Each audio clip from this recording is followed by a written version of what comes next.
Cara Abu Nawas melepaskan hutang-hutangnya. Abu Nawas mondar-mandir kebingungan.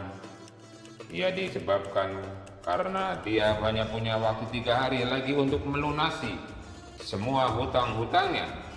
Jika Abu Nawas tak mampu melunasinya, dipastikan ia akan dipenjara dan semua aset hartanya akan disita oleh kerajaan. Abu Nawas pun mencari akal agar aset hartanya yang tersisa tidak disita oleh pengadilan kerajaan. Selama 3 hari 3 malam, Abu Nawas tidak bisa tidur. Dia berpikir sepanjang hari dan sepanjang malam. Pada menjelang hari yang ketiga, Abu Nawas berteriak lantang. Ya, ketemu caranya. Pekik Abu Nawas kegirangan. Abu Nawas pun segera menemui istrinya dan menceritakan ide briliannya itu. Apa-apa kamu sudah gila? Pekik istrinya Abu Nawas. Abu Nawas pun menanggapi keberanjatan istrinya itu hanya dengan senyuman. Kemudian Abu Nawas membisikkan sesuatu ke telinga istrinya. Istrinya senyum, sang istri penuh kepahaman. Baiklah kalau begitu maumu, aku menurut saja, ujar istrinya. Dan pada keesokan harinya, Abu Nawas dipanggil dan dihadapkan di depan persidangan. Raja sendiri yang menjadi hakimnya.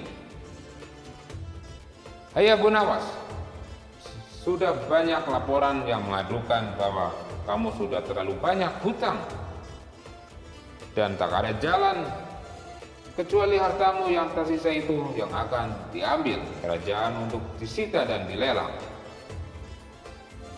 Sekarang sebutkan aset harta kekayaanmu, apalagi yang masih tersisa di rumah, tanah, kebun, ternak ataupun toko, tanya sang raja. Maafkan hamba tidak memiliki semua yang Paduka sebutkan itu.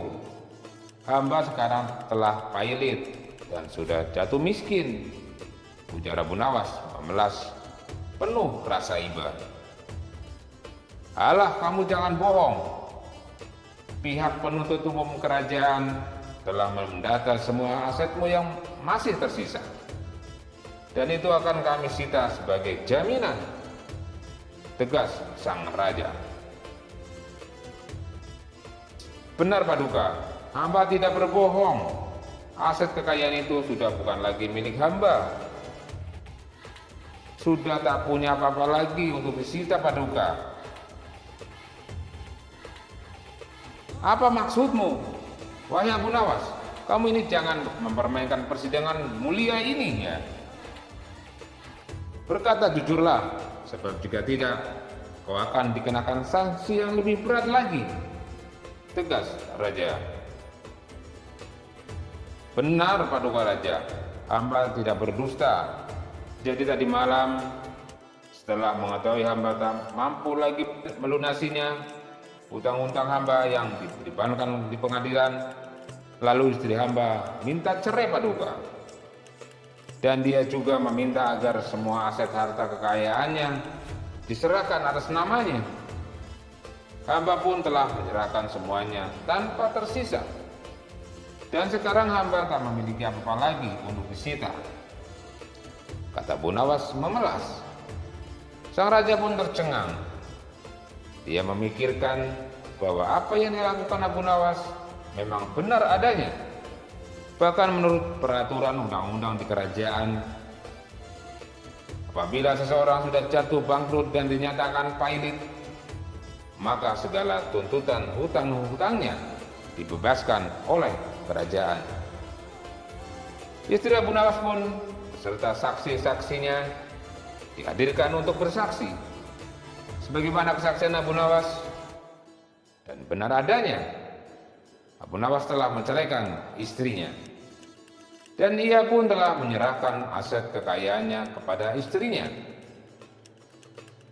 Alhasil akhirnya keputusan sidang memutuskan bahwa Abu Nawas dilepaskan dari segala tuntutan hutang.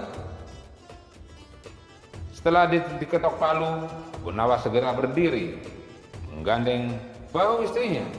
Orang-orang pun berheran-heran dan bertanya, mau kemana dia? Dia membawa istrinya lagi. Abu Nawas dengan santai menjawabnya, ya aku ingin mengajaknya untuk rujuk kembali. Sang raja dan semua hadirin yang hadir hanya bisa menggeleng-gelengkan kepalanya. Melihat kecerdasan si Abu Nawas ini melepaskan diri dari hutang serta ancaman sitaan harta dari pengadilan kerajaan. Adapun kisah tadi boleh jadi hanya sekedar fiksi, tapi meski demikian jika dianalisa lebih jauh memang tidak sedikit para pejabat dan koruptor yang menggunakannya trik ini untuk melepaskan dari jeratan hutang dan sitaan bank. Jika seseorang sudah tak mampu melunasi hutang-hutangnya ataupun dia dinyatakan pailit, maka tentu saja aset kekayaan yang masih tersisa akan disita oleh kerajaan atau negara.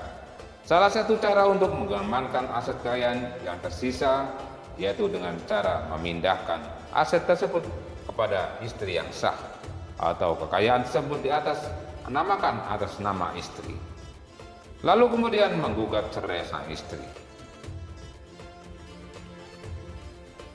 Demikianlah kisah Abu Nawas yang dikejar atau melepaskan diri dari hutang kerajaan.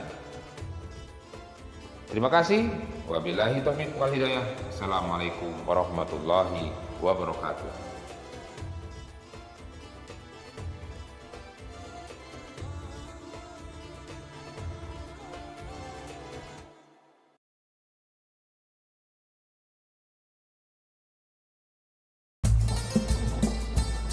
Assalamualaikum warahmatullahi wabarakatuh. Jumpa lagi dengan channel Dunia 1001 Kisah. Pada kesempatan kali ini saya akan mengisahkan cerita jenaka Abu Nawas yang bersembunyi di kolong tempat tidur saat mempergoki pencuri masuk ke dalam rumahnya.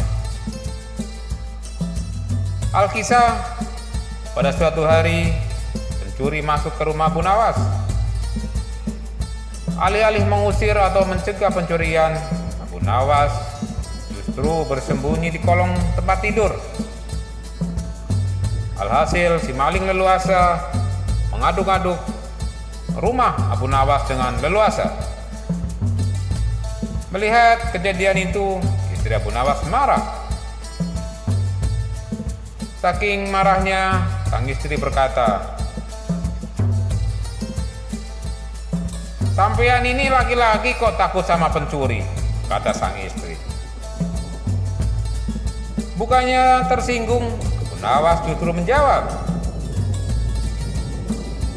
"Saya tuh merasa sungkan dengan si maling. Sebab di rumah ini tidak ada barang yang berharga yang bisa dicuri. Aku tidak enak kalau dia tahu di rumah ini tidak ada apa-apa yang bisa dicuri," kata Abu Nawas. Ya, begitulah cerita singkat kisah Abu Nawas yang bersembunyi di kolong tempat tidur saat pencuri masuk ke dalam rumahnya. Terima kasih untuk yang sudah menonton. Jangan lupa like dan subscribe-nya biar saya lebih semangat lagi. Wassalamualaikum warahmatullahi wabarakatuh.